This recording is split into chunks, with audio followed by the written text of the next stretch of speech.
Ok, pessoal, bom dia. Realmente não é uma troca de bons comentários, mas eu não poderia deixar de falar, sempre o interesse da professora Cleice por nos convidar, e o fato que, de verdade, a gente tem tido uma parceria interessante, porque uma parceria onde sempre aparecem críticas, exigências. Então, um diálogo que na academia poucas vezes existe, porque você todo, uma grande parte de vocês da academia, e vocês sabem a vaidade vazia que desgraciadamente tem na academia. Sin embargo, entre nós sempre tem existido um diálogo, e um diálogo de intenção, um diálogo produtivo, um diálogo que nos faz pensar, e eu penso que esse diálogo vai ter melhores desenvolvimentos ainda pela frente, conhecendo já a equipe da professora Cleice, já conheço algumas da doutoranda, e realmente é muito interessante esse diálogo. Gente, vou ir para o meu tema, você me desculpa que fique sentado, mas como você viu o meu andar, eu vou entrar um pouco inevitável, então passei por várias cirurgias, já estou quase recuperado, mas ainda me devo fortalecer um pouco mais. Imagino quando estiver recuperado. E passando relativamente breve por este tema, quando se fala subjetividade e sua significação na prática educativa e na pesquisa, eu gostaria de precisar de que subjetividade estamos falando. Porque eu acho que não tem termo mais banalizado que o termo de subjetividade. A subjetividade, desgraciadamente, se associou à filosofia moderna do sujeito, Descartes, Fichte, Leibniz, e ficou aí. Era como se essa subjetividade, como filosofia da consciência, como mundo interior do sujeito, como mundo íntimo, incluso em Kant, essa foi a subjetividade. A partir de aí, a psicologia opera realmente com um grande vácuo, vazio ontológico. Termos como conduta, linguagem, discurso, inconsciente, eram fundadores de determinados posicionamentos na psicologia. E, sobretudo, um espectro muito grande de teorias comportamentais, porque o comportamentalismo não é apenas um behaviorismo, é a teoria que trabalha com variáveis dentro de um plano empírico total, porque as variáveis são variáveis comportamentais. O menino é agressivo se tem comportamento agressivo, é solidário se tem comportamento solidário. Então parece que nós somos um conjunto de caixinhas de comportamentos estáveis e predefinidos numa condição humana, o qual é totalmente falso, não tem apoiado a tendência da psicologia a rotular personalidade sociopática, deficiências mentais, etc., fazendo um jogo a um modelo muito forte, que é um modelo biomédico que até hoje tem uma grande força na psicologia. Então, o conceito de subjetividade que realmente nós começamos a desenvolver a partir da publicação do livro Epistemologia Qualitativa e Subjetividade, em 1997, nós partimos da subjetividade como um fenômeno, ou como uma qualidade geral dos processos humanos, seja grupais, institucionais e também individuais. E precisamente vimos na subjetividade a possibilidade de fazer uma diferenciação entre o tipo de processos superiores mais complexos, para não cair na dicotomia mecanicista de Vygotsky de superiores e inferiores, o tipo de processos específicos de um grupo animal que vive na cultura, que produz a cultura e que inventa um mundo interior. Nenhuma outra espécie animal conseguiu isso. Portanto, é evidente que nós temos processos que qualitativamente são diferentes do chamado psiquismo, que de fato já é complicado. Eu penso que se vocês perguntam para um aluno de psicologia que coisa é a psique, ele vai ter dor de cabeça para responder. Quando eu falo de subjetividade, subjetividade nos humanos, subjetividade humana, eu não falo que nós não possuamos psiquismo. Claro que temos psiquismo, coordenação sociomotora, respostas imediatas, habilidades automatizadas, organização perceptual do mundo. Claro que temos psiquismo. Porém, não operamos num nível diferenciado que são os processos simbólicos emocionais. Ou seja, a psicologia por muito tempo ignorou o caráter simbólico das realidades humanas, onde tinha a gênese os processos subjetivos e também o seu desenvolvimento. Ou seja, a cultura ela está objetivada, por isso nós naturalizamos ela. Mas a cultura é uma produção subjetiva generacional. Nós nascemos em uma cultura e vamos a morrer em outra. E precisamente somos nós quem, com nossa atividade criativa, subversiva, imaginativa, somos capazes de criar novas culturas, novos espaços de relação, novos sistemas institucionais. Então, evidentemente que quando eu falo de subjetividade, estou falando de um tipo de atividade, um tipo de sistema que está essencialmente nutrido pelo caráter simbólico das práticas humanas, mas com uma especificação importante, com a integração das emoções ao mundo do simbólico.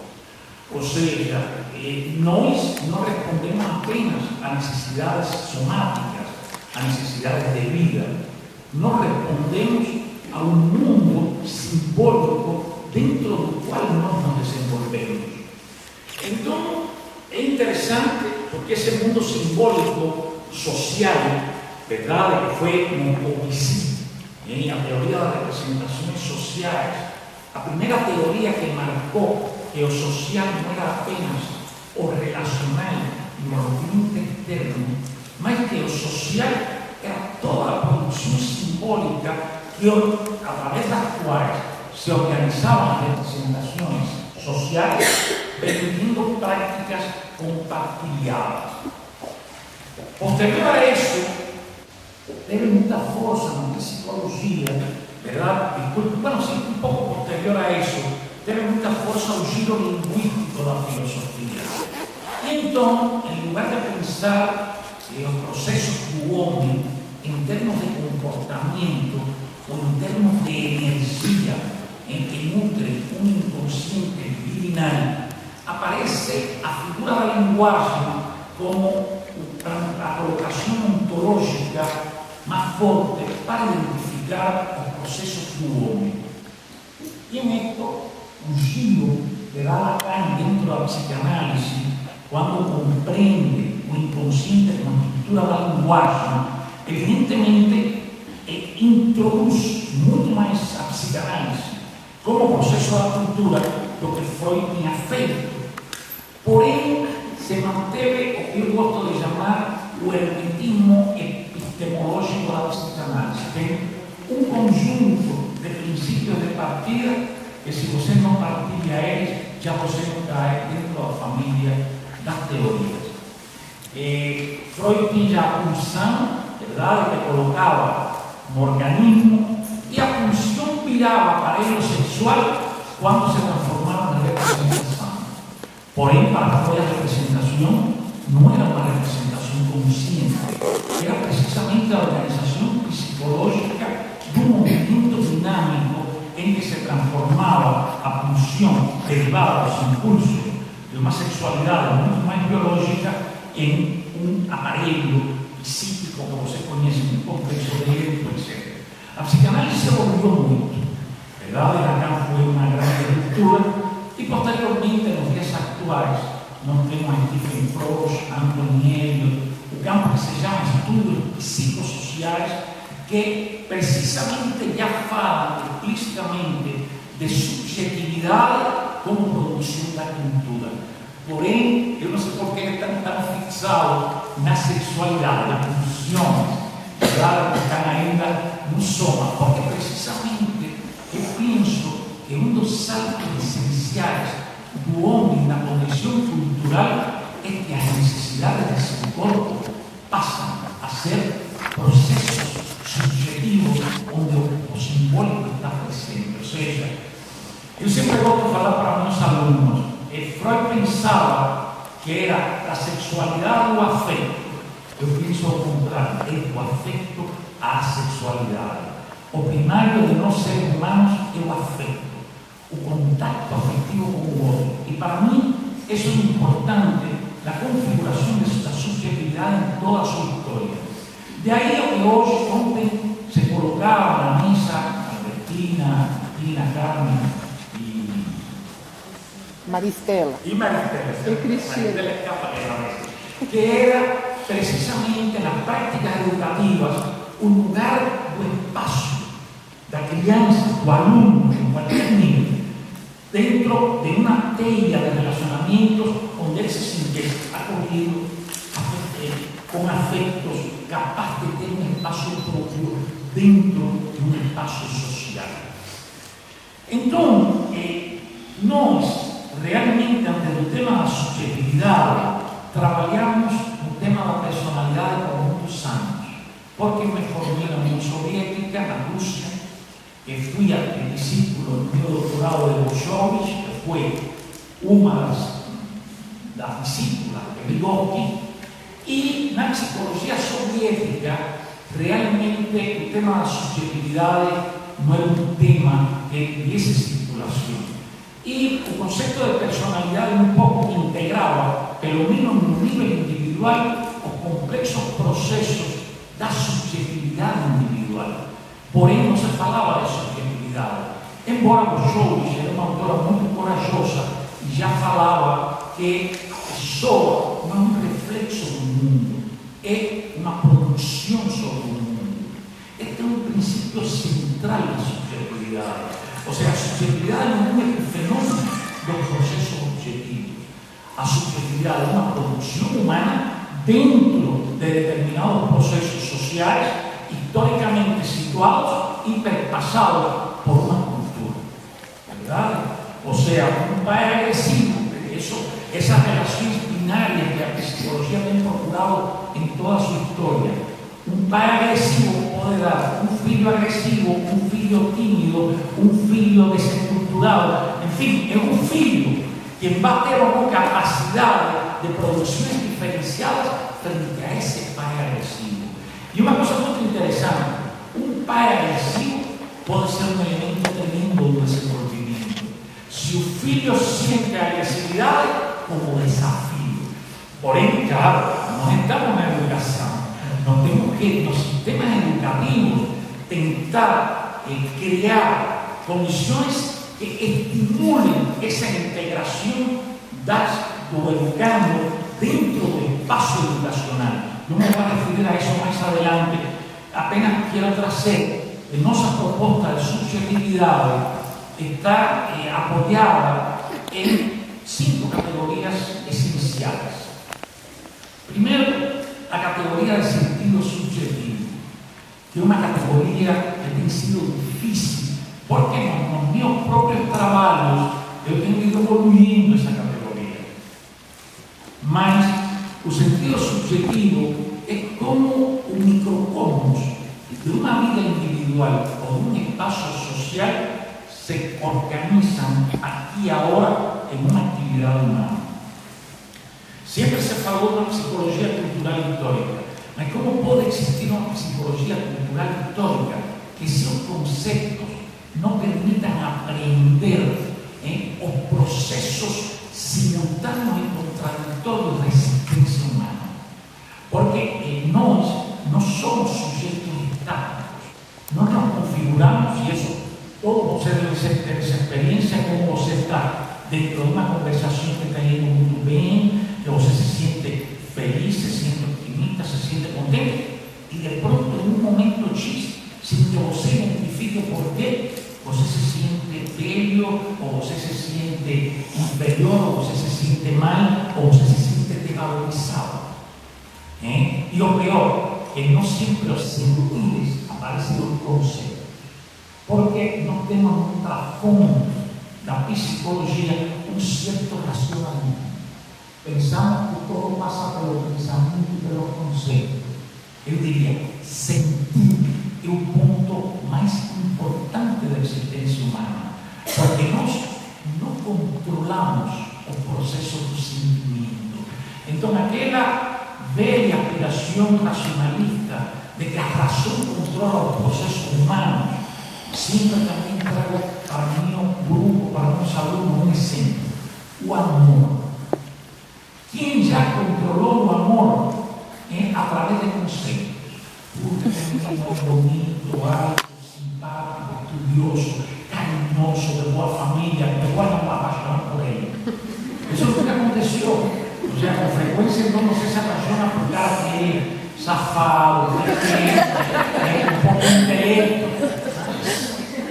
Isso, mas você ri, mas porque o amor é uma expressão das motivações humanas que mais nos implicam.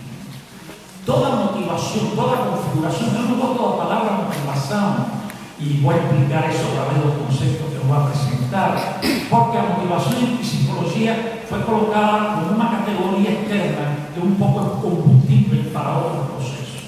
Isso é um erro total. A motivação do pensamento está no processo de pensar, está na configuração subjetiva do processo de pensar. Por isso é importante definir as categorias. Esta categoria de sentidos subjetivos, os sentidos subjetivos são os flashes, as instantâneas, simbólico-emocionais que uma experiência humana nos traz. Então, a sociedade está produzida por um conjunto de construções de caráter simbólico: raça, gênero, classe social, etc., etc., etc. Pero esses elementos pelos quais a sociedade está simbolicamente constituída também se vão a constituir em nossa história pessoal. Pai, mãe, família, religião, por todas são construções sociais. Eu não estou questionando, como sempre falo, que este país tem uma subjetividade social altamente religiosa. Só que as formas em que nós construímos nosso vínculo religioso é um invento humano. ¿Verdad? É um invento humano. De eso também depois podemos discutir. Então, o que acontece? Que quando nós vivimos nossa existência, nós não somos um ser natural onde estas coisas estão fora. Todas as tramas de vida, onde estas múltiples combinações do que nós somos, em termos de raça, de idade, de altura, de beleza ou feiura, etc., etc., todo isso tem que ver com experiências que ao longo da nossa história temos tido e se tem desdobrado dessas múltiples condições simbólicas em que todos nós estamos inseridos, porque essa é a vida social. Ou seja, a vida social são um conjunto de produções de caráter simbólico que nós nos entrosamos, nos engajamos emocionalmente com elas. Incluso até a moralidade, somos o único animal que tem moralidade. ¿Verdad? Entonces, son procesos carregados de emociones en nuestra existencia individual y que precisamente se expresan a nivel subjetivo como sentidos subjetivos, no como realidades. Los sentidos subjetivos nunca son una expresión lineal de una relación con otra persona, porque no como seres humanos siempre estamos inseridos en tramas relacionales múltiples. Então, a forma em que meu pai me trata não é apenas meu pai que a psicologia tem que olhar, porque meu pai vai ser uma fonte, é uma relação com ele, vai produzir sentidos subjetivos, não apenas pela qualidade do relacionamento com ele, que está lá pelo próprio sentido, mas pela relação com meu irmão, se eu tenho ciúme de meu irmão, se eu sinto que minha mãe privilegia a minha irmã, toda essa trama interrelacional múltiple em processo vai a participar dos sentidos subjetivos que uma criança produz. Só que esses sentidos subjetivos não são um epifenômeno dessa dinâmica. Porque às vezes eu escuto, porque uma família disfuncional que gera uma configuração subjetiva não favorecedora. nunca las configuraciones subjetivas ni los sentidos subjetivos se pueden derivar de las condiciones objetivas en que una vida acontece. Nunca. Y precisamente este es uno de los puntos más subversivos de esta propuesta teórica.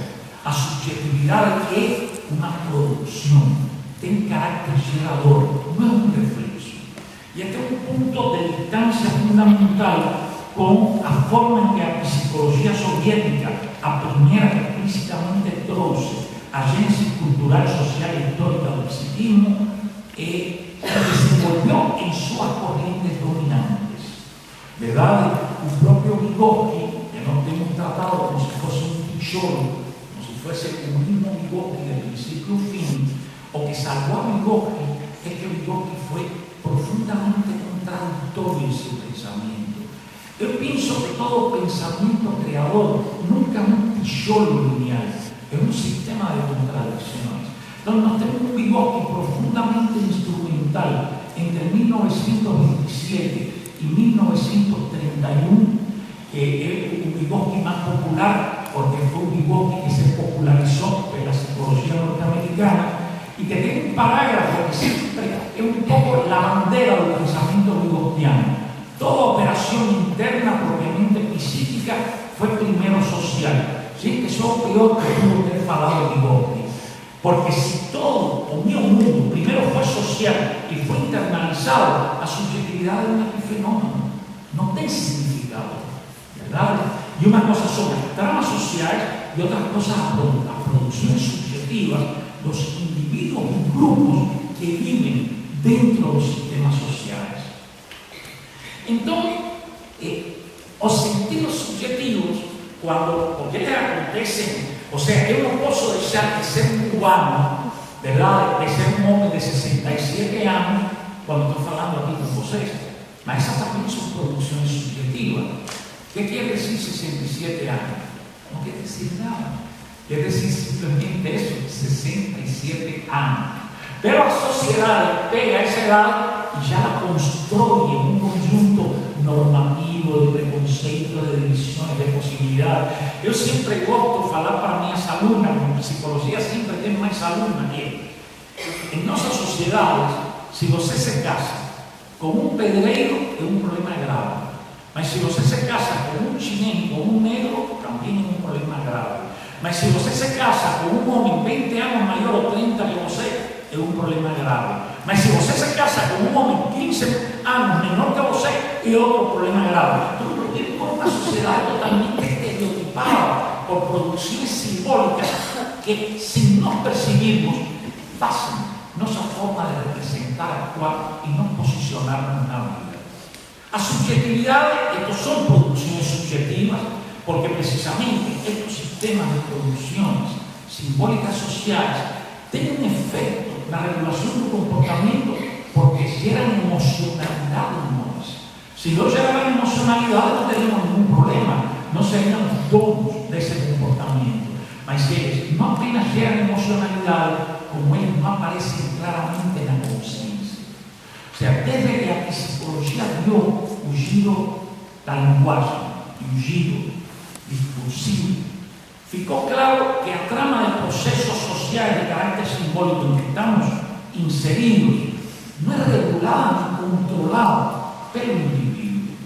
Porém, a teoría de la subjetividad, a diferencia, por ejemplo, del construccionismo social, que es la expresión quizás más clara de un postestructuralismo en pensamiento psicológico, es la décima virtud importantísima, que es la categoría sujeto. Con grande frecuencia yo escucho, y esto es propio porque esto es un sentido semántico de la palabra, que se usa indistintamente sujeto, individuo, pessoa, participante. Para nós, en nuestra teoría, en nuestra propuesta teórica, sujeto es un individuo que tiene capacidad de ruptura y de caminos propios dentro de un espacio social en que se desenvuelve. O sea, un cara capaz de generar producciones subjetivas que entran en colisión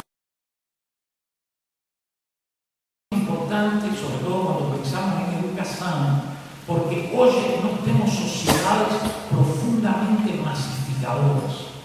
Y la masificación es generadora de miedo, de inseguranza, de centrarse en externo, porque realmente los caminos propios de la vida, en cualquier área de la vida, son tremendamente difíciles de mantener.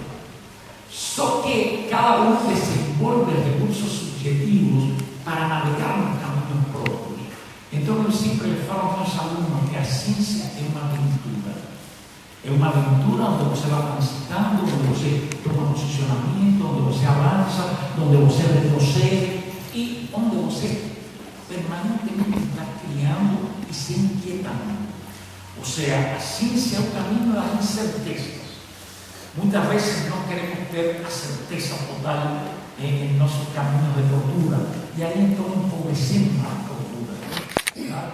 Então, esse sentido subjetivo, que é, parafraseando como digo que falava que o significado era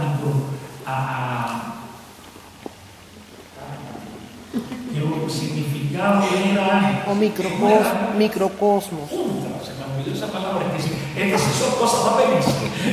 Que o significado era o microcosmos da consciência humana. Eu falo que as configurações subjetivas são microcosmos da vida humana. Porque nossa vida está presente em cada momento de nossa atividade e de nossos caminhos atuais. Ou seja, não é que não pensava Freud que se distorcia uma experiência lá, quando eu tinha 5 anos, se reprimia, e então a análise levava à reconstrução de aquilo que ficou deformado, distorcido na experiência original. Não é isso. Muito falamos da teoria da complexidade. Então, a subjetividade humana não funciona por causas que ficam detidas no tempo. A subjetividade humana é uma grande bola de neve. Então, o que me aconteceu com meu pai, não é que vai aparecer agora como uma memória de meu pai. Vai aparecer como uma expressão simbólica emocional de uma experiência que já vivi. E que em um momento de outra se me impõe uma emoção que eu racionalmente não consigo explicar. Porque nesse momento eu senti insegurança e medo? Não sei, verdade? Porque nós, como psicólogos, temos que romper a ideia de que o nosso sistema subjetivo, falando em termos, é consciente. Quem é consciente é o sujeito que pensa, que representa, que projeta, que se posiciona, que toma decisões. Por isso a categoria de sujeito é tão importante, porque não permite convertir a subjetividade em um sistema determinista intrapsíquico. A subjetividade está reconfigurándose nas ações, nas reflexões, nos pensamentos, nos caminhos, dentro dos campos de ação de um sujeito. E, precisamente, a configuração subjetiva é quando, dentro de uma multidão de sentidos subjetivos, estes sentidos se configuram de uma forma marxista que leva a pessoa a sentir sentidos hegemônicos sempre que faz essa atividade. Que, por exemplo, o caso da criança, que sempre que está na escola sente medo, se sente retraído, se sente ansioso, se sente confundido, se sente aburrido. Estes não são sentidos, estes são estados psicológicos. Os sentidos são a trama que a criança, e com grande frequência, o professor não consegue atrapar de que essa criança não tem pai, que os meninos se burlam porque ele não tem pai, que ele tem uma condição econômica inferior e por isso tem um sapato sujo, que ele não encontra contato com outros meninos. Então, é uma trama, claro. É o mesmo que produz em uns crianças ansiedade, insegurança, temor, produz em outra audácia, agressividade, força, tendência a romper com as normas. Por isso que eu falo, nunca um contexto é responsável pela forma em que nós produzimos subjetivamente nossa trajetória nesse contexto. Isso é fundamental. Estas configurações subjetivas são responsáveis porque geram determinadas emoções com uma certa estabilidade no contexto. Porém, as configurações subjetivas estão em movimento inmuta, porque precisamente en una trayectoria de actividades, de relaciones, emergen nuevos procesos que son fontes de que la crianza llegue nuevos sentidos subjetivos viviendo esa experiencia. Entonces, las teorías, como yo falaba antes, no son ornatos para a gente inserir as realidades negras. As teorias são recursos para pensarmos. E o valor heurístico da teoria existe. Entanto, usando uma teoria, eu posso fazer coisas, tanto na produção do saber como na prática, que outros campos teóricos não me permitem. Então, por exemplo, quando nós começamos a trabalhar a linha de educação, que nos permitia a teoria da subjetividade, por exemplo, no estudo da aprendizagem, ver que a aprendizagem, primeiro, não é apenas uma operação intelectual ou cognitiva. Eu prefiro usar a palavra intelectual a palavra cognitivo. Porque a palavra cognitivo, se você vê inclusive a obra de Locke, ele não usa nunca cognitivo, embora que eu use cognitivo em determinado momento da minha trajetória.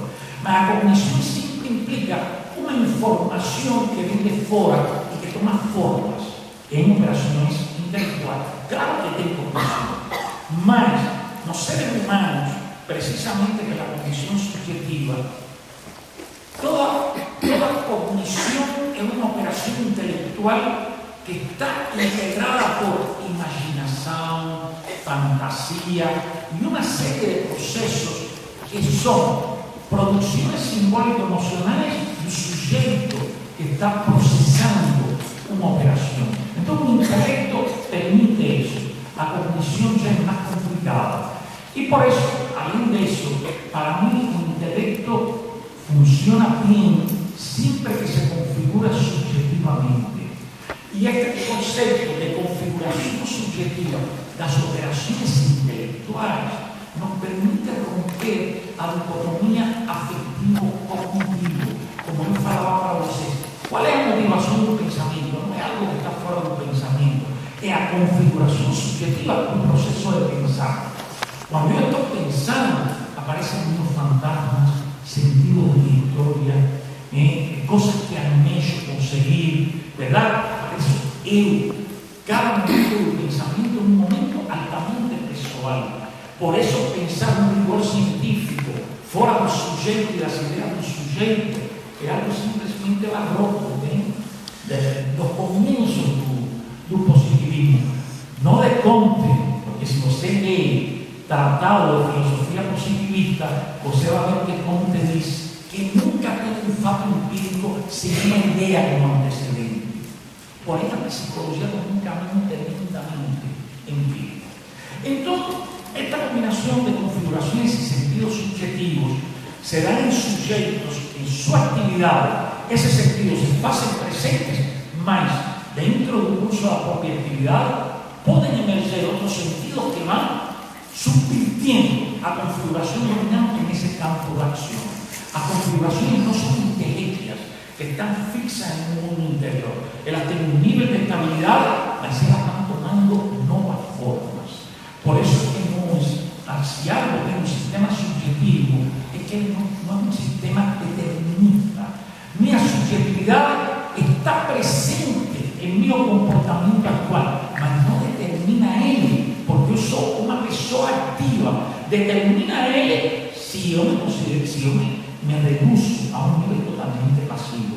Mas quando o que eu sinto, eu penso, eu processo, eu me posiciono, eu tomo decisões, esse próprio processo de minhas atividades como sujeito é também uma fonte de gerar sentidos subjetivos. É engraçado porque em Cuba já tem tempo que eu não tenho aulas grandes com alunos de pré-grado, mas eu sempre gostava de colocar para eles, pois nós estamos cheios de preconceito. Se dois casais saem sempre os dois casais, a sociedade é quem define que são dois casais, pois realmente é um quarteto, são quatro pessoas que sempre estão juntas. E se a mulher de um dos casais começa a ter atrativo pelo homem do outro casal, e esse é um processo recíproco. Então eu perguntava para meus alunos, isso é moral ou imoral? Isso é uma discussão que me dá um horário de aula, muito engraçado. Então aí eu curtia meu pensamento, eu escutava, e no final eu lhe falava, pessoal, isso não é nem moral nem imoral, é só humano. A moralidade entra em como você soluciona isso. Porque nós temos confundido a moralidade como um escudo a priori, entre aspas, das tentações humanas. Pessoal, somos humanos. As tentações são parte de nossa natureza. Somos humanos socializados dentro de uma cultura que partilhamos sistemas de valores e que sem isso a sociedade se desintegraria. Mas esses são processos complexos que acontecem no devido de um afeto, de um processo que surge, de um caminho que toma um relacionamento. Por isso, comigo, em relação com minha mulher, quando era jovem, e ainda, eu falava, não tenho amigo íntimo. O amigo íntimo também tem debilidade.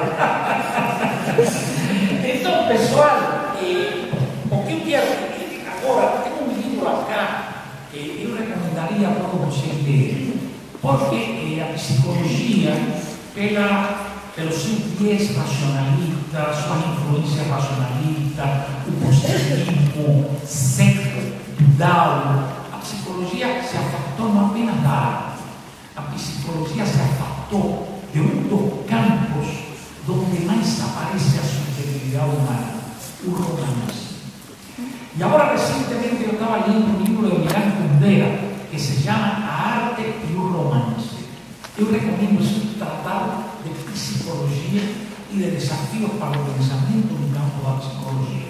Eu recomendo que vocês leiam. Então, ainda não tem.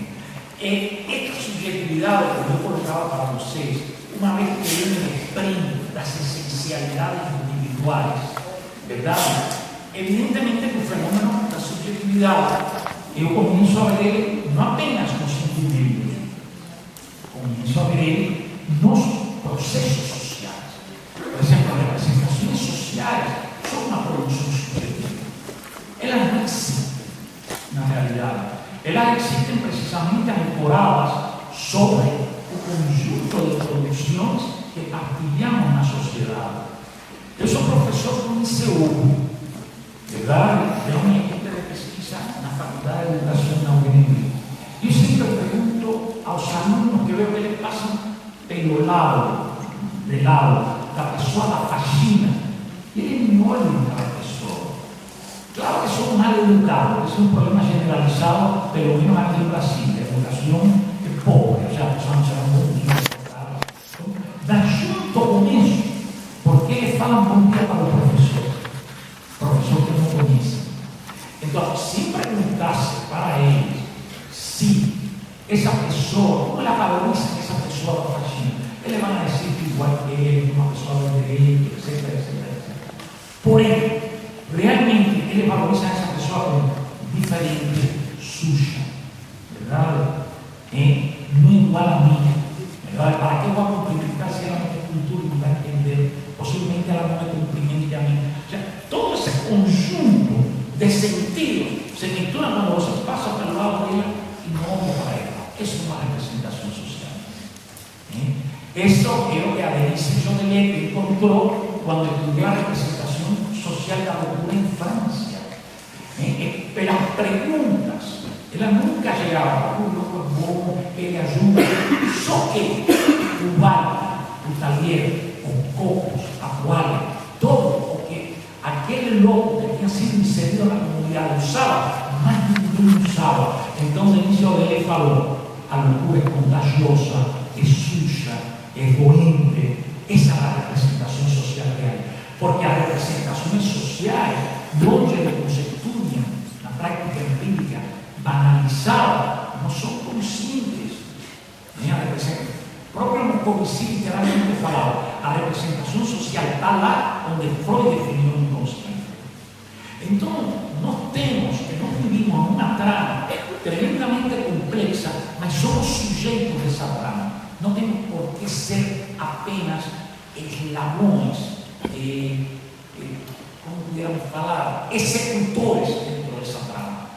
Porém, todos os sistemas sociais apuntam a uma disciplina que com frequência nega ao sujeito. Porque se você se sente mal com sua mãe, você não pode expressar para sua mãe que não se sente bem com ela. ¿Verdad? Esa representación da mãe sacrificada, angelical, mas muitas vezes essa excelente mãe em seus atributos objetivos e subjetivos é uma péssima mãe nas relações, no espaço que abre para a filha, não é capaz de fazer para ter a filha perto dela. Então, quando nós, na clínica, vemos a maioria dos transtornos psicológicos vem de configurações subjetivas, de afetos muito intensos que têm interrompido a nossa capacidade de gerar novos sentidos subjetivos. Ou seja, nós, a subjetividade sempre está em movimento, ela não é estática, ela não se pode subordinar ao estático, porque nós crescemos e mudamos. Quando um aluno, como um filho de você, estuda psicologia e faz uma boa carreira, ele vai questionar muito o princípio hegemônico da família. Essa vida a forma em que as pessoas conseguem se encontrar no campo dessa criança e manter um sistema afetivo de relação que é parte da saúde da família. ¿Verdad? Então, isto já me coloca na outra parte da subjetividade, que é a subjetividade social. O seja, a subjetividade social pessoal não é externa apenas. Claro que essa é uma subjetividade que se configura nos grupos, nas instituições, nas classes sociais, porque está constituída de discursos hegemônicos, de representações sociais partilhadas, através das quais se organiza a história de vida de nós nos contextos sociais que a gente vive. Então, essa subjetividade social não é uma supra-subjetividade que é holística, completa e que é externa a nós. A subjetividade, toda subjetividade social individual, ela nunca é holística. O todo nunca aparece. A subjetividade, como se chama, é um sistema configuracional. Ela existe na multidão de configurações individuais e sociais que se atravessam e umas se configuram na outra, não determinam na outra. Por exemplo, o discurso do racismo, tão dominante nas escolas. O discurso do racismo não é falar mal de outra raça, isso seria uma coisa grossa. O discurso do racismo está em todos os recursos mobilizadores de uma sociedade. Quando você tem uma revista de mulheres bonitas, modelo, e só aparecem mulheres brancas, que você está criando? Você está gerando um culto a uma forma de beleza, que é a beleza branca.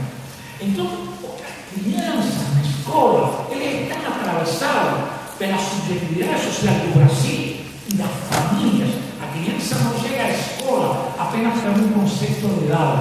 A criança, quando chega à escola, ela é expressão de uma subjetividade social e a concreção dessa subjetividade numa subjetividade individual. Por isso, quando nós pensamos na educação desde a perspectiva da subjetividade, nós temos que pensar a criança como sujeito completo, como sujeito com história, como sujeito que chega com uma configuração subjetiva a esse processo de aprender. Com frequência, a escola corta como se as crianças todas fossem iguais e só fossem a se diferenciar frente à aprendizagem. Essa é uma concepção tremendamente estreita da aprendizagem. Estes são os conceitos básicos. E, brevemente, antes de passar às perguntas, eu vou falar como impacta a educação, as práticas educativas e a pesquisa da educação. Primeiro, nós já temos com estes avanços de um modelo teórico para gerar inteligibilidade sobre os processos que estudamos, nós geramos uma epistemologia, uma forma. Eu me lembro quando eu estudava na União Soviética, eu fazia pesquisa qualitativa, mas eu sempre perguntava ao meu orientador: como eu posso afirmar que é ciência? E ele sempre me colocava a mão e me falava: Quando você seja doutor, você dá conta disso. Esse vai ser o problema agora. Se o problema é fazer uma boa pesquisa. Perfeito. Eu assumi o desafio. Terminei e comecei a estudar fenomenologia, análise de curso. Aquele guarda-chuvas, eu veia que éramos que orientavam as práticas qualitativas em psicologia. Só que, na medida que eu fui estudando, compreendi que a filosofia é um bicho de 7 cabeças. Ou seja, você ser fenomenólogo, você que está desenvolvendo o ser no mundo de Heidegger, ou você está desenvolvendo o conceito de conhecimento como ficção de meio contínuo, ou você está desenvolvendo a indução husserliana em um momento do pensamento husserliano. Desafortunadamente, normalmente passado na história da psicologia, o cara que se declarava fenomenólogo não sabia a direita que era a fenomenologia. Então, a pesquisa dita fenomenológica qualitativa em psicologia finge como uma das características centrais o caráter indutivo descritivo da produção de conhecimento. Para isso, fico com o positivismo. Ou seja, vindo a redução fenomenológica como processo para chegar à essência do estudiado, o fim era descrever essa essência. Mas é difícil de pensar isso com um bom senso crítico e aceitar isso. Então, como eu não encontrava um guarda-chuva que me permitiera disputar a minha pesquisa, eu encontrei meu próprio guarda-chuva, que é definir, termo que agora não teria definido desse jeito, epistemologia qualitativa. Por que eu falo que não teria definido desse jeito? Já no meu livro, Pesquisa Qualitativa e Subjetividade, o processo de construção do conhecimento, Marisa Savalone, que foi uma das grandes colaboradoras de Markovitch nos inícios da teoria, tinha falado que o que eu estava apresentando era uma epistemologia da subjetividade. Claro, naquele momento, todo tem sua razão de ser no momento em que acontece. Naquele momento, porque eu chamei epistemologia qualitativa? Porque eu percebi que o problema do qualitativo não é um problema metodológico, mas um problema epistemológico. O problema não é usar técnicas abertas, instrumentos abertos, conversação. O problema é como você trabalha com a informação que os instrumentos dão e como você define os critérios de legitimidade do que você produz. Então, essa epistemologia qualitativa trouxe que o conhecimento era uma produção condutiva interpretativa. Produção condutiva interpretativa, como eu falo sempre, que aceita a especulação como condição necessária, mas que a especulação não é um fim em si mesma. Toda especulação tem que encontrar formas de gerar inteligibilidade sobre os processos que está estudando. Portanto, a especulação é o recurso da criatividade e a imaginação para produzir formas intelectuais suscetíveis de acompanhar um processo de produção de saber. Por supuesto que esta é uma epistemologia não realista. Sempre os alunos me perguntam a mim, professor, já você viu alguma configuração subjetiva completa? Eu sempre falo, nem vi, nem acho que vou ver, nem me interessa ver. Mas sim me interessa ver que quando um aluno tem problemas na escola, que lo colocam como déficit de atenção e hiperatividade, eu converso com ele, eu percebo que esse aluno tem uma família totalmente disfuncional, que ele não consegue um espaço na sala de aula, que a professora rejeita ele porque ele é indisciplinado. Então, também consigo acompanhar que mudando o espaço desse aluno na sala, que neste momento basicamente no nosso trabalho acontece através do pesquisador, essa mudança, essa criança começa a mudar.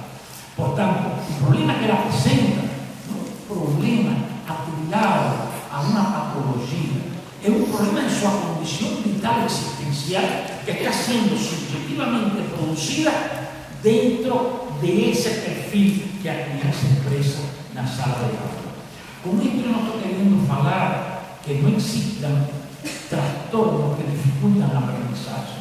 Solo que hoy estamos en una educación humanista, o más fácil para un profesor es mandar para un médico, para un psiquiatra o para un neurólogo, y lo más fácil para un neurólogo, muchas veces bien remunerado por eso, es mandar toda esa cantidad de fármacos que está idiotizándonos a crianças.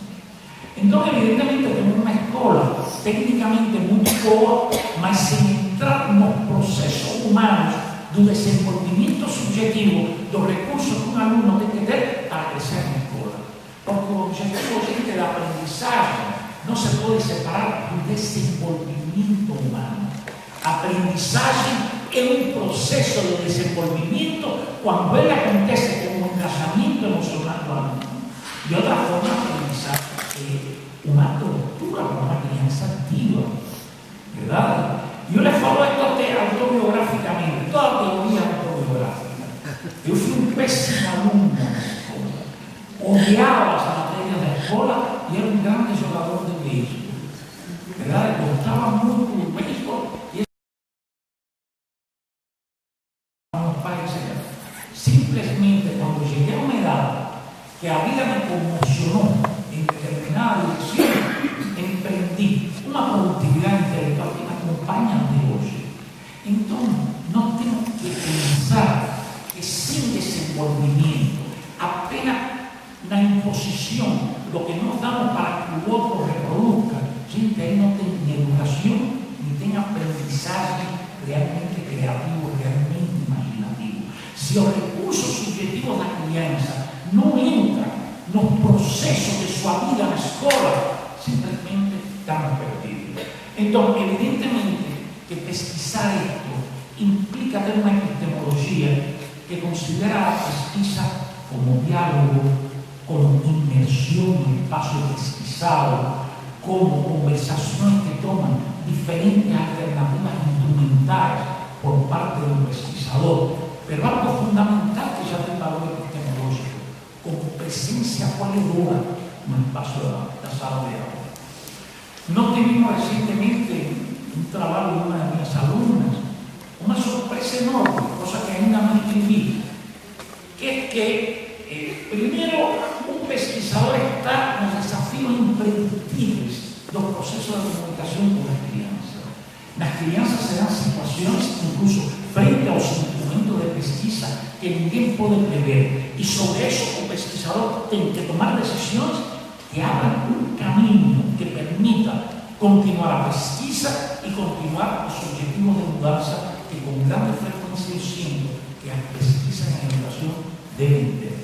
Entonces esta moza, estudiante mía de doctorado actualmente, estaba trabajando con 3 crianzas diagnosticadas con diferentes déficits.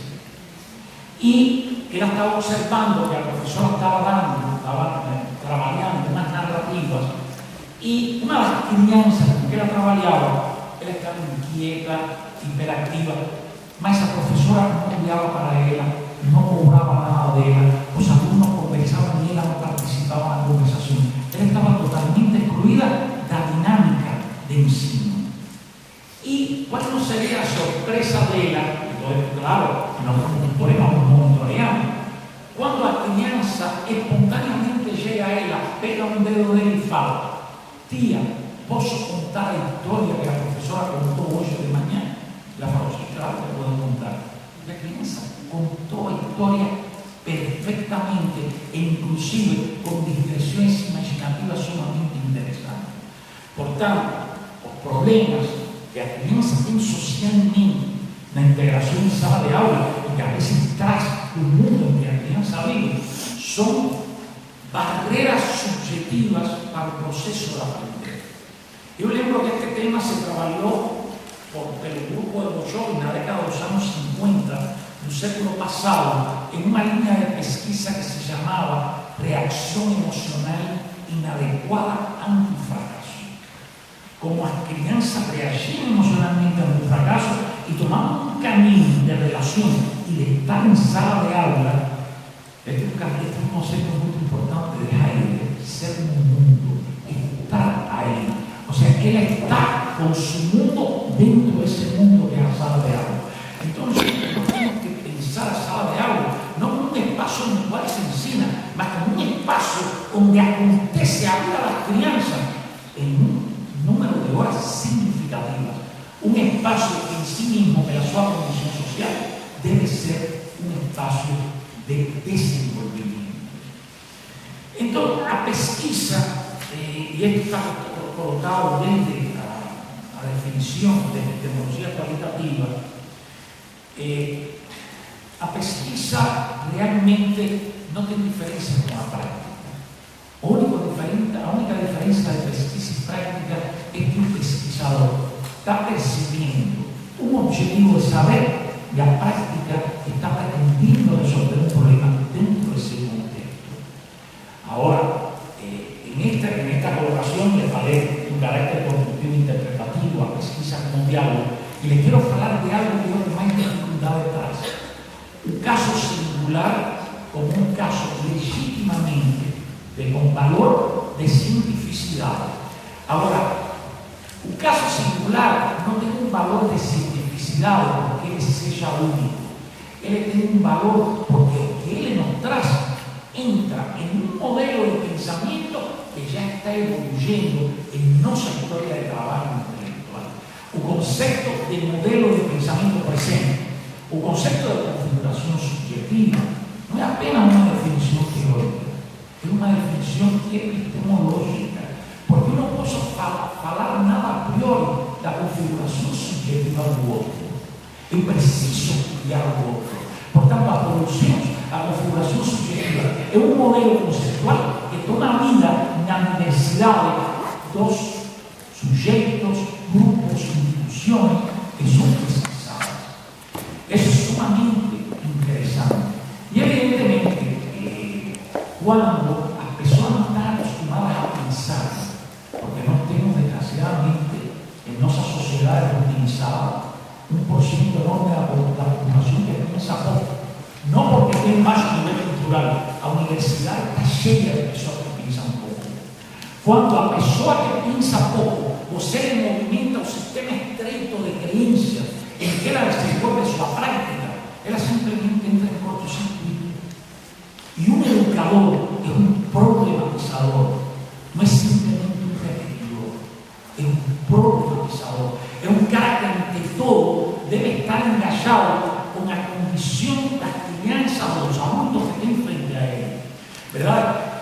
Eu, como professor na universidade, sempre veo os estados de meus estudiantes, porque nós somos um tijolo subjetivo. Nossa subjetividade se configura e se reconfigura. Desculpe, não se reconfigura, se configura e muda em um processo constante. Então, este Fernando que está aqui agora não seria o mesmo se meu filho não tivesse defendido sua tese na Inglaterra, se o filho que nasceu, meu neto último, não tivesse nascido bem, se eu com minha mulher não tivesse uma boa comunicação, se eu não conseguisse organizar meu pensamento para levar à prática. Evidentemente, gente, que nós somos os mesmos todos os dias. Essa é uma ilusão, essa ilusão de identidade é parte da nossa identidade. Nós temos matizes, nuances, na forma em que nos sentimos cada dia. E isso obedece a contextos que estamos produzindo em nossa condição subjetiva. Por isso, volto a Milán Kundera, a psicologia deve dar conta do caráter relativo dos fenômenos humanos e da incerteza dos fenômenos humanos. Nós temos que ter psicologia da certeza. Isso é uma distorção da psicologia. Então, na prática, agora vem o último desafio, e já me levei muito tempo. O último desafio que quero colocar para você, o conceito de modelar a produção de novos comportamentos positivos. Ou seja, essa ideia de intervenção, que historicamente os psicólogos temos tido, desde o saber psicológico, levar uma proposta de práticas a uma comunidade, a uma escola, a um grupo, e pensar que no curso dessas práticas vai emerger o que nós, como psicólogos, estamos pensando que vai emerger. Gente, desde esta forma de pensar a teoria, isso é totalmente impossível. Porque, como a gente falou, uma influência externa não tem um impacto direto dentro da produção subjetiva. A veces tengo un primer momento de un cara que está viviendo una nueva experiencia, que él está agresivo, porque él no consigue acompañar la experiencia. Un psicólogo piensa que le fracasó. Esa agresividad a formas diversas de comportamiento que aparecen, aparentemente contradictorias, en nuestras experiencias educativas, pueden ser momentos importantes de desenvolvimiento. Porque el desenvolvimiento no es una línea recta progresiva, el desenvolvimiento es así, es un proceso humano. Yo que soy psicólogo, que soy pesquisador, yo me equivoqué con todos mis filhos, porque una cosa es ser padre y otra es pesquisador. Porque você aquí asume totalmente, a veces como filhos, você no asume totalmente, você ve un filho, piensa que el filho se está estudiando, que el filho no está estudiando. Yo tengo un filho mío que estudió estudio nocturno en la universidad, después que terminó el ensino medio, que llegó con un esfuerzo tremendo a terminar, él dejó de estudiar, después comenzó a estudiar anoche. Y ese filho mío ganó a única vaga que la Escuela de Cinema de Cuba, que es muy famosa y importante, a única vaga de director de cinema fue el que ganó. Y él tiene una trayectoria a dele. Él no debe un desenvolvimiento que yo quisiera que él hubiese feito, que fue un desenvolvimiento que usted, a partir que entré en la universidad, porque antes de la universidad, mis características eran otras, era otra persona, ¿verdad? Mas, cuando você se apasiona pela ciencia, o intelecto va produciendo a una velocidad inacreditada. Yo no puedo parar de leer, estoy leyendo siempre. Yo leí los primeros libros de aventura, porque mi mamá me metía a lectura, no leía nada. Cuando yo tenía 17 años, porque pegué un sarampión, yo leía cómics. Y sin embargo, a partir de ahí nunca paré de leer. Entonces, el problema visual no es una ruta progresiva. El problema es un momento crítico que llega a una configuración particular que optimiza una serie de posicionamientos de una persona en una línea de vida. No tenemos a veces sistemas exageradamente normativos. O sea, ya yo me estuve en la primera palestra, que me han contado, mas gostei de cosas del programa de Perú, de ensino de psicología, que era precisamente dejar al alumno espacios propios para ter caminos dentro de la carrera, ¿verdad? Dentro de los estudios. Entonces, pessoal, eu sinto que fue algo que se discutió bastante ontem à tarde, que eu consegui participar, que a práctica profesional de psicólogo na escola tem como elemento central abrir espaços de socialização em que as crianças que têm problemas de desenvolvimento se integren y sean capaces de se sentirem acolhidas y de desenvolver, de se expresarse con libertad dentro de ese espacio. Es engraçado esta pesquisa que yo mencionaba de mi alumna de doctorado. Ela estaba trabajando con una crianza y llegó un asistente pedagógico y falou: olha, no percas teu tiempo, hoy ya yo entendí mucho con esa crianza, na frente de la crianza. Entonces, a cantidad de procesos, a veces imperceptibles, que se dan dentro de una institución, con las personas a las cuales esa institución se dedica, son profundamente importantes. Otra vez un amigo mío que trabaja en los centros de atención de salud mental, tiene una brincadeira de duas enfermanas, eran creo que enfermeras o trabajadoras sociales, que con relación a las personas con trastornos profundos, mentais severos, esta persona estaba siendo trabajada y tiene asumido determinados caminos dentro de la institución, ¿verdad? De participar, dar criterios, y las mozas comentó una con otra: olha, agora fulano es un saboteador de las actividades, simplemente porque el cara comenzó a tener una posición, porque dejó de ser un objeto de tratamiento. Porque, gente, a lógica manicomial no es algo hospital psiquiátrico, a lógica manicomial es que considera al otro como un objeto y no como un sujeto de relación. Porque para tener un relacionamiento, en cierta medida, los procesos de relacionamiento, cuando eles se cultivan y se educan, van facilitando a emergência do sujeito. Essa é uma das críticas que eu faço à psicologia dialógica. O diálogo em si mesmo, ele é um espaço gerador, mas o diálogo pressupõe o sujeito do diálogo. Senão não tem diálogo, se não tem reprodução. O aluno que reproduz o que o professor fala, o paciente que reproduz a qual o médico diz, e perdemos essa condição ativa do sempre condição sine qua non do desenvolvimento da educação. Então, gente, claro, por acá, podem fazer perguntas, podem provocar comentários, críticas, tem algumas caras por aí que sinto que não gostaram de alguma coisa. Isso eu adoro quando tem gente que não gosta, porque penso que isso pode ser um momento de crescimento das pessoas. Então, eu sou observador, como é um catarata, digo, pero não sou educador que, longe de aceitar desafios, se molesta. Obrigado.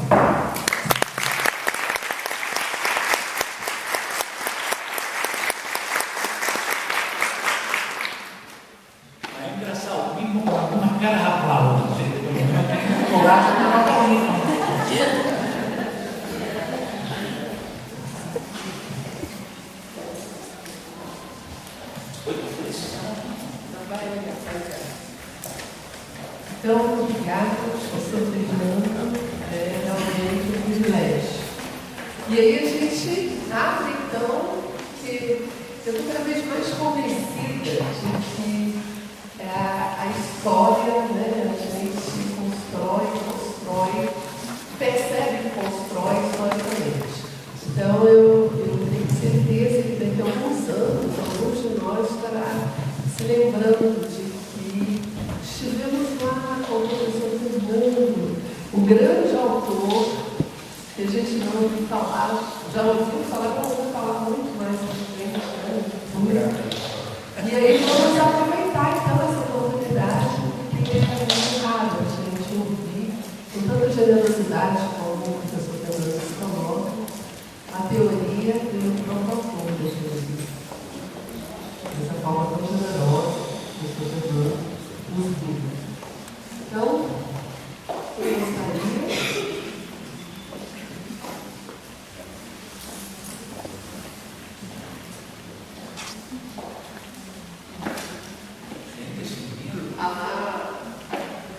Vou falar que eu de cada vez.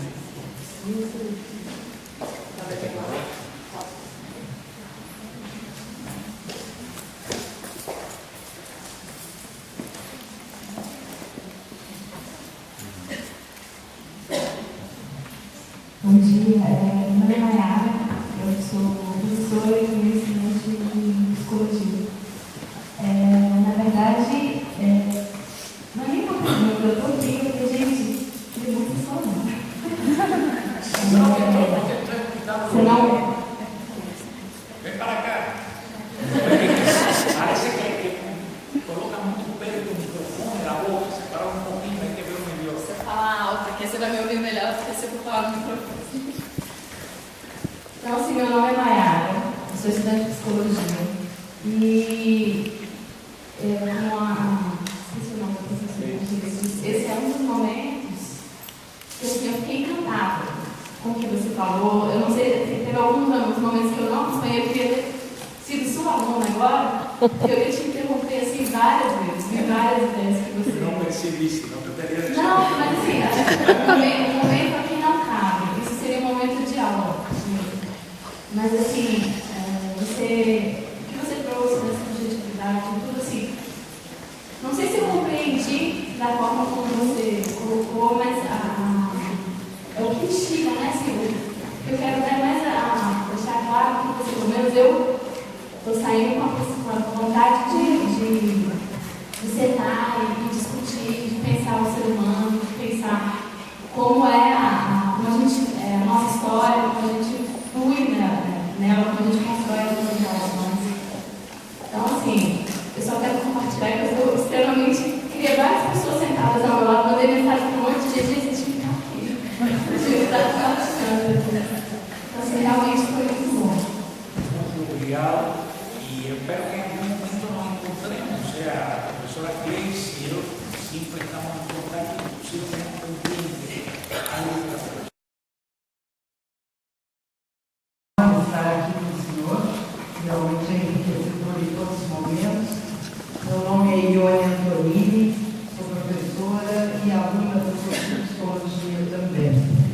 E durante toda a minha vida profissional, eu trabalhei com os processos de educação inclusiva, em especial a deficientes na área intelectual e aí abrangendo a todas as possibilidades, deficientes autistas, deficientes físicos, deficientes visuais.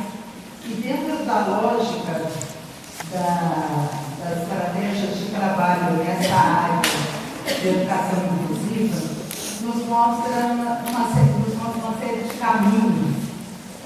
E eu gostaria de entender mais, até se pudesse depois, eu ter uma aula com o senhor, mas compreender qual a interface da teoria, da subjetividade, para o atendimento desses alunos específicos, desse processo de inclusão na sociedade moderna, especialmente na área de educação e pedagogia, mas também no atendimento à psicologia escolar. Un tema che bisogna entendere un po', perché fare un finale un po' del ricordo. Eu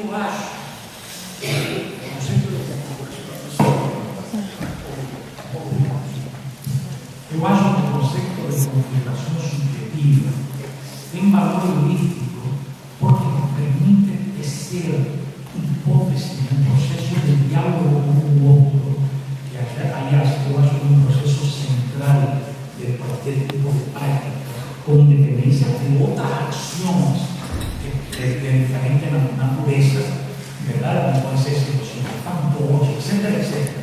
Mas o diálogo com a criança, se colocar no lugar dele, que se sinta acolhido, é fundamental. E as hipóteses das configurações subjetivas nos levam aonde temos que provocar para a criança se expressar em aspectos que estão realmente prejudicando ela.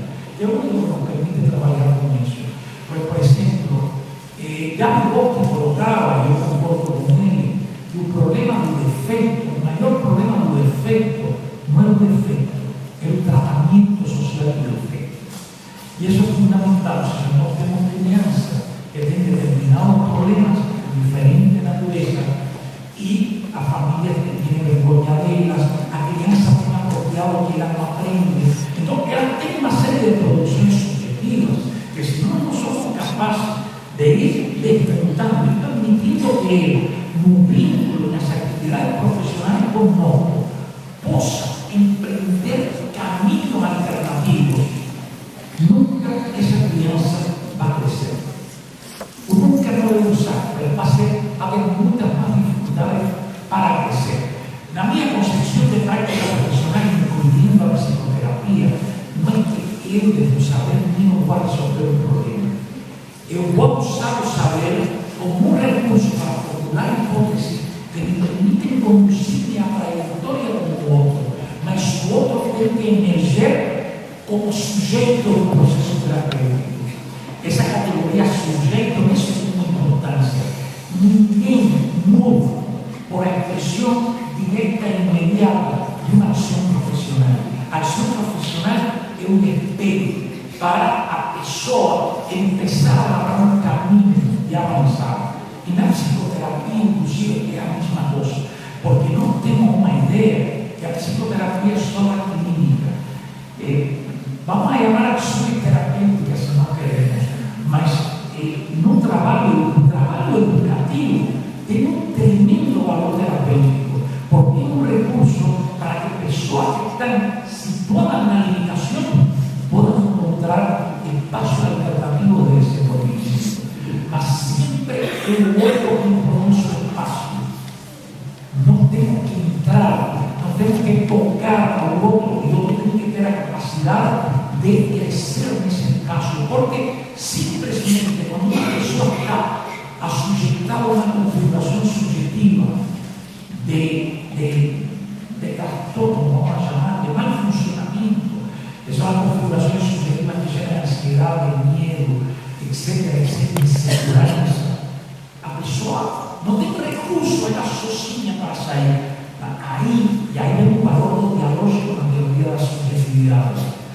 Nós não nos colocamos en un saber que va a levar a pessoa a mudar. Nós nos colocamos en un diálogo que é un proceso activo dentro do qual a pessoa va a viver uma nova experiência e vai abrir um caminho dentro dessa experiência. Já a abertura do caminho é uma coisa extraordinária, extraordinariamente boa. Eu dou muita importância ao contato, ao outro se sinta parte de um espaço social. A maioria das pessoas com transtornos sentem solidão. Mesmo quando sejam casados, têm filhos, sentem solidão, não se encontram no espaço com o outro. O espaço com o outro é fundamental.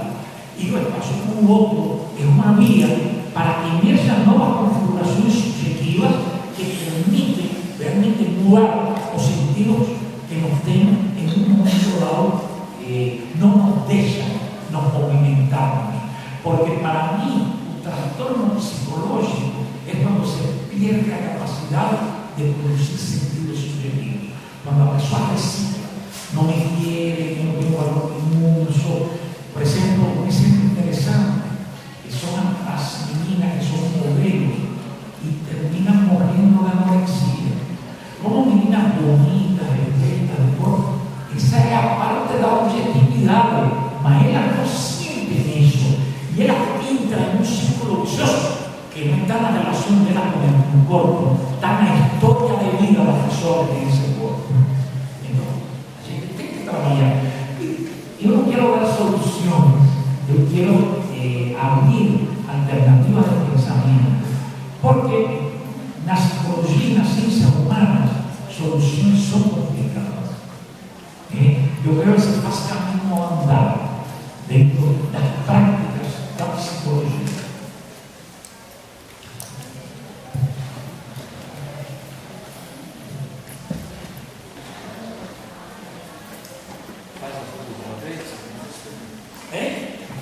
Eu falo algo, eu acho que não vou necessitar do microfone para Bom dia, professor Fernando, sou professora Gabriela do TED. É sempre muito bom ouvi-lo, né? A gente vai complementando muito, porque não consegue apenas ler os seus textos, né? A possibilidade de ouvir o autor é sempre muito enriquecedora, né? E eu só queria, talvez, abrir uma discussão para se encerrar aqui, mas das suas palavras finais, né? A crítica que você coloca à psicologia dialógica, né? De não estar considerando o seu jeito. E aí eu não vou poder concordar com isso. Enfim, a gente, né, tem se enveredado aí pela leitura também da psicologia dialógica, e eu acho uma proximidade tão grande, não é, com as questões que o senhor coloca na sua teoria e do sujeito que está ali comparecendo, né, não apenas como este reprodutor, né. Então, eu só queria deixar não compartilho dessa sua crítica. Com certeza, claro. Vamos fazer vários, pode ser? Então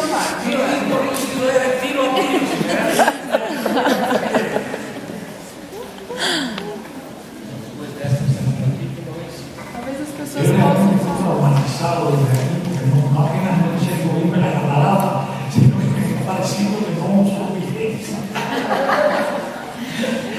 Olha, é interessante que você falasse. Eu penso que a dialogicidade entrou no mundo. Então, por exemplo, todos os autores do self dialógico, o self não é apenas dialógico. O self está configurado subjetivamente e deve ser lugar estar no diálogo. E é interessante porque a dialogicidade é um mundo afetivo no referente. Porém, não tem um problema, às vezes, que é que usamos dois tipos de autor para você tratar, trabalhar com um autor sem pensar com ele. Então, por exemplo, o conceito de sujeito na teoria dialógica é praticamente não existe. Porque o sujeito está configurado no diálogo. O sujeito se esgota no processo dialógico. Não tem um sujeito que rompe e de uma independência do espaço dialógico que admite o espaço dialógico desde sua própria condição de sujeito diferente. Esse é um ponto. Aqui tem uma citação que ele diz: no diálogo, as palavras se impregnam de emoção e impregnam aos participantes do diálogo em uma intenção positiva. Então, eu cito um artigo meu, inclusive está publicado recentemente, eu digo: esse é um sujeito que está para além do diálogo e no diálogo, mas que não se esgota no diálogo. Por exemplo, se você lê alguns autores que promoveram a dialogicidade, como John Schotter, os últimos trabalhos dele, há 80 anos, já nos últimos trabalhos dele, ele está enfatizando o agente do diálogo. Compreende? Então, eu sinto que o diálogo cobrou muita força, como um período tem todo que cobra força em modo da ciência. Aconteceu com o diálogo o mesmo que aconteceu com o discurso. Todo era discursivo. O livro de Structural Social Psychology, de Nicholas Roberts e Ian Parker, de Aburto, publicado no 99. Todo era discursivo. E o indivíduo, na sua relação com o discurso, dependia dos artefatos discursivos dele. Então, a criatividade, o pensamento emocional, a imaginação, todos se perdia no caráter criativo do sujeito. Então, por isso, eu defino a dialogicidade, mas também defino o sujeito no diálogo.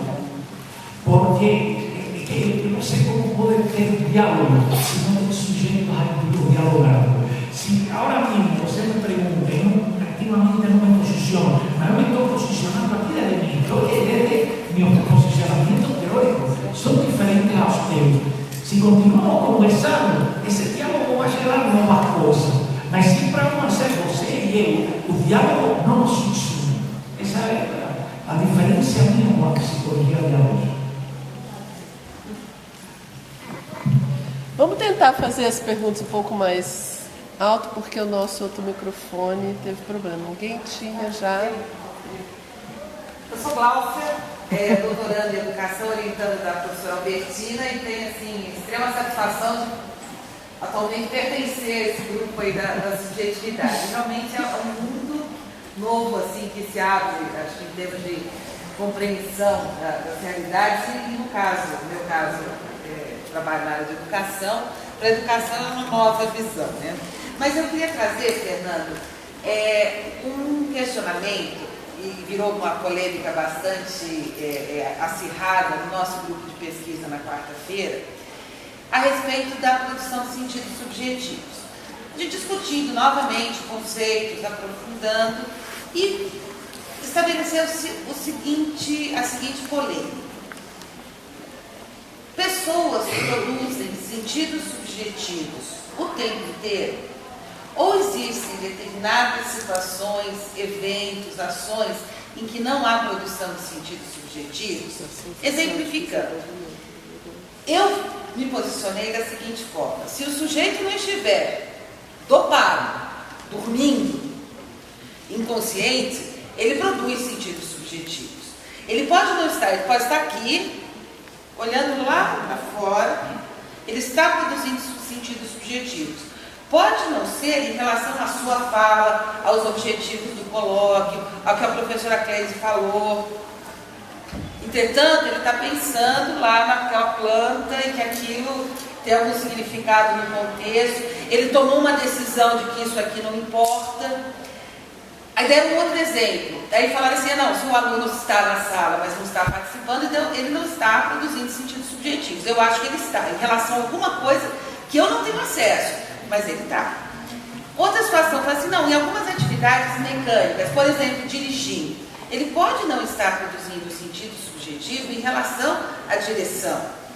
Mas se a gente pensa o sentido subjetivo como um flash, como aquele momento fluido, sentidos subjetivos estão sendo produzidos. Aí vem a questão, sentidos subjetivos se produzem sempre, há momentos em que eles não são produzidos, ou se eles são produzidos sempre, eles têm um condicionante, eles são produzidos em relação a ou não. Esse condicionante definitivamente não precisa existir. Tá aí a questão. Não sei se eu consegui resumir bem a nossa questão da carteira. Eu estou pensando nisso há 2 dias. Conseguiu. Eu falo que a experiência vivida, su expresión subjetiva, son los sentidos subjetivos, o sea, el flujo subjetivo es un curso de la experiencia vivida. Ahora, por ejemplo, siento que los sentidos subjetivos son emergen cuando no estamos engajados en algo, que no tiene que ser actividades formales que estamos, pero se puede estar conduciendo y pensando en su enamorado, o se puede estar conduciendo y pensando en un alumno como se presenta. Ahí está produciendo sentido. Pero también a veces soy, no sé, você puede estar conduciendo y oyendo un mar bonito, que no pasa nada de la sua cabeza, que você está subsumido en ese mar. Y yo pienso que ahí es un espacio de relax, donde la tensión, la producción de sentidos subjetivos siempre nos coloca en un ser tensional, en un sentido de modo. O sea, como se dice, una persona que está escuchando y luego lembra a través de mí un ruido dominante que la tiene, creo que está elogiando, está produciendo, está tensa.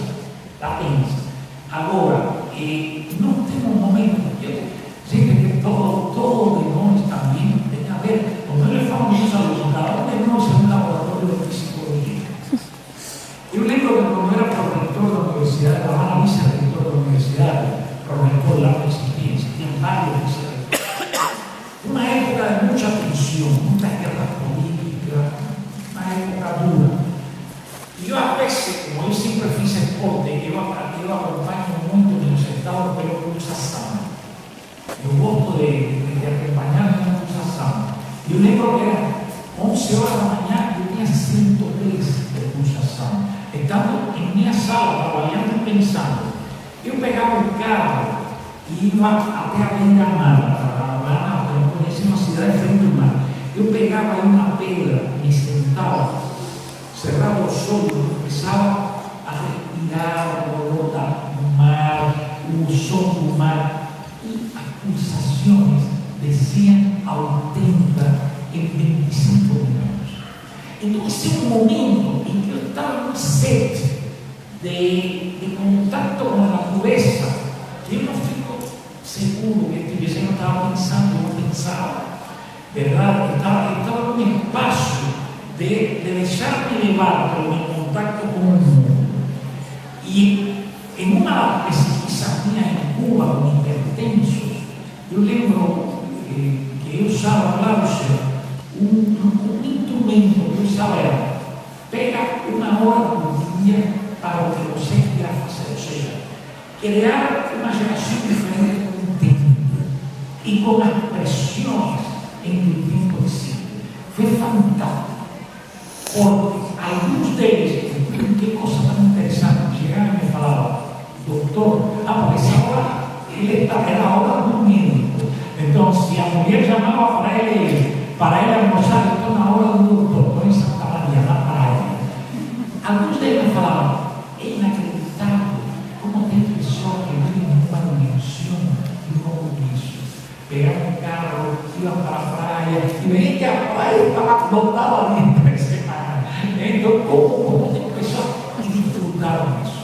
Porém, eu tive pessoas que me falaram, doutor, eu não posso pegar essa hora, porque não deixo de torturar o meu pensamento.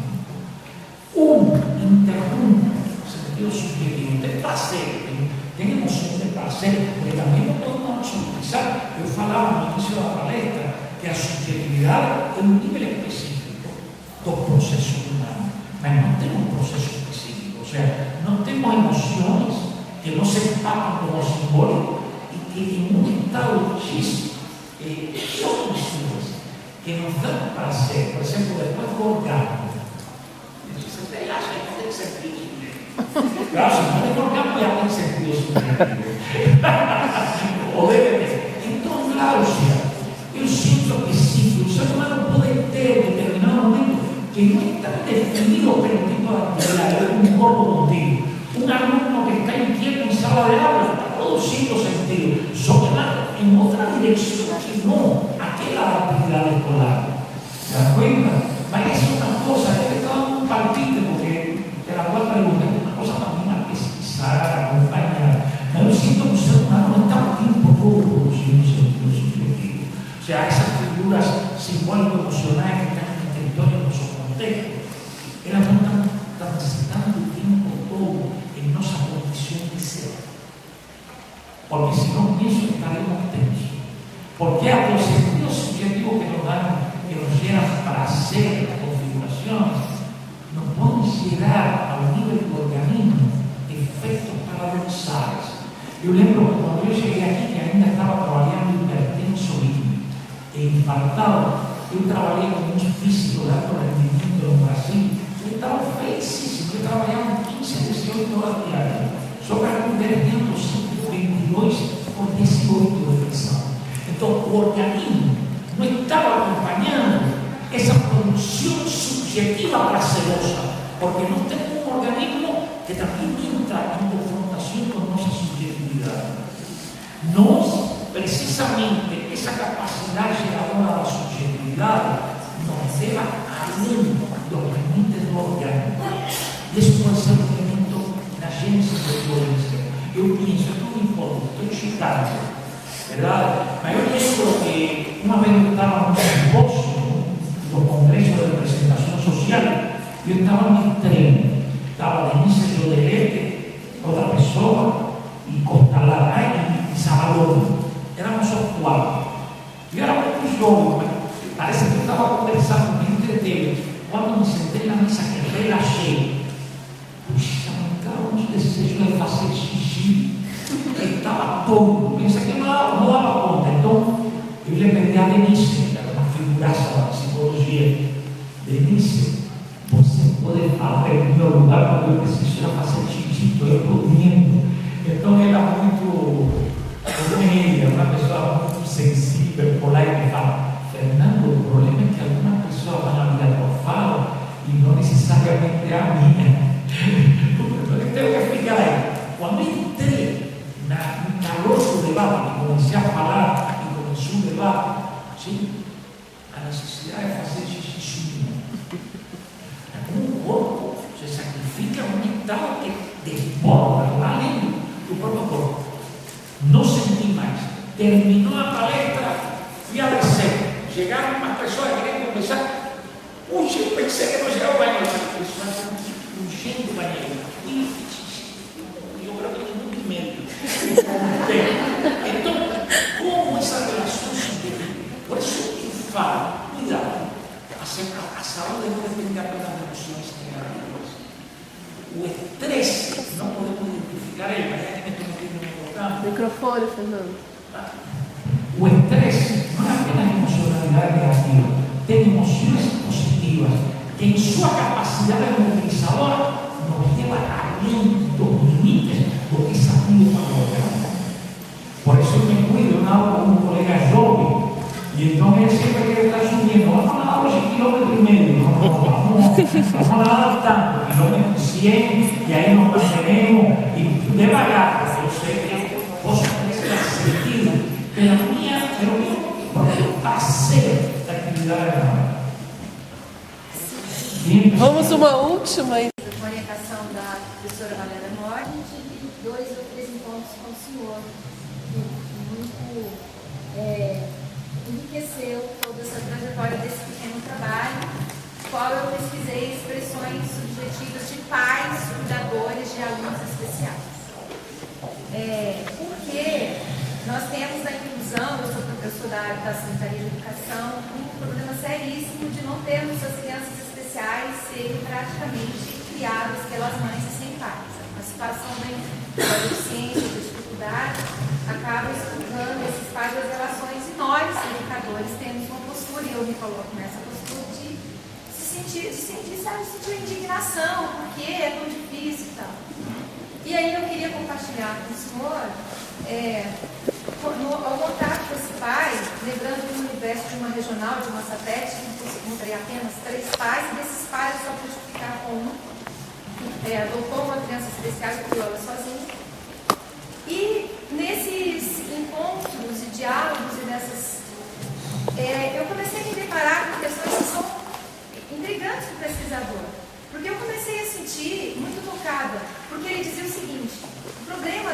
comunidade é que as mães e as professoras não deixam de ser pai. Eles estão querendo que eu seja modelo mãe, mas eu sou pai.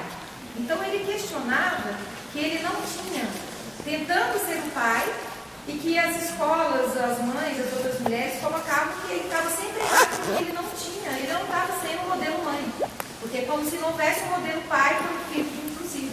Então tudo que eu faço é errado.